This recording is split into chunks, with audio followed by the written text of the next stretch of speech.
Set cinema കിടിലം 3 വേണ്ടി waiting ആണ് നമ്മള്. പിന്നല്ല വില്ലന്മാരൊക്കെ എന്റെ പൊന്നളിയാ സീന് എല്ലാ സസ്പെൻസ് ആണ്. നിങ്ങൾ വന്ന് തിയേറ്ററിൽ കണ്ടു നോക്ക്. എന്റെ അളിയാ തീസാണ്. അത്ര വന്നില്ല, പക്ഷേ എമ്പുരാൻ ഓക്കെയാണ്. മേക്കിംഗ് എങ്ങനെയുണ്ട്? പൃഥ്വിരാജിന്റെ മേക്കിംഗ് ഒക്കെ കുഴപ്പമില്ല, പക്ഷേ പൃഥ്വിരാജ് അടിപൊളിയാണ്. എങ്ങനെയുണ്ട്? കുഴപ്പമില്ല. എങ്ങനെയുണ്ട്? Just okay movie. കിടലം പടം. പിന്നെ എങ്ങനെയുണ്ട്? എമ്പുരാൻ എങ്ങനെയുണ്ട്? ഇഷ്ടപ്പെട്ടോ? അടിപൊളി. മഞ്ജു വാര്യരും മോഹൻലാലും ഒക്കെ അടിപൊളിയായിരുന്നു. പൃഥ്വിരാജിന്റെ മേക്കിംഗ് എങ്ങനെയുണ്ട്? എല്ലാം നല്ലതാണ്. എങ്ങനെയുണ്ട്? എമ്പുരാൻ എങ്ങനെയുണ്ട്? സൂപ്പർ എങ്ങനെയുണ്ട്? എമ്പുരാൻ അടിപൊളിയായിരുന്നു. മേക്കിംഗ് ഒക്കെ എങ്ങനെയുണ്ട്?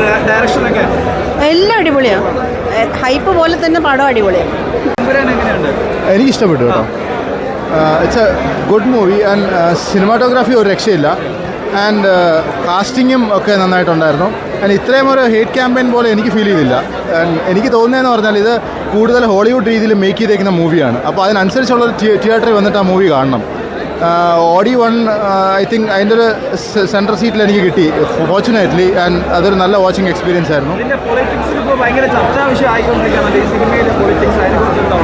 ഐ തിങ്ക് എൻറ്റയർ സാറ്റയർ ആണ്. ഒരു ഫിക്സഡ് പാർട്ടി പോലെ അങ്ങനെയൊന്നും അല്ല ഇതിനകത്ത്. ഈ മൂവി നമ്മൾ വാച്ച് ചെയ്താൽ എല്ലാ പൊളിറ്റിക്കൽ പാർട്ടീസിൻ്റെയും പ്ലസ് ആൻഡ് മൈനസ് അതിനകത്ത് കാണിക്കുന്നുണ്ട്.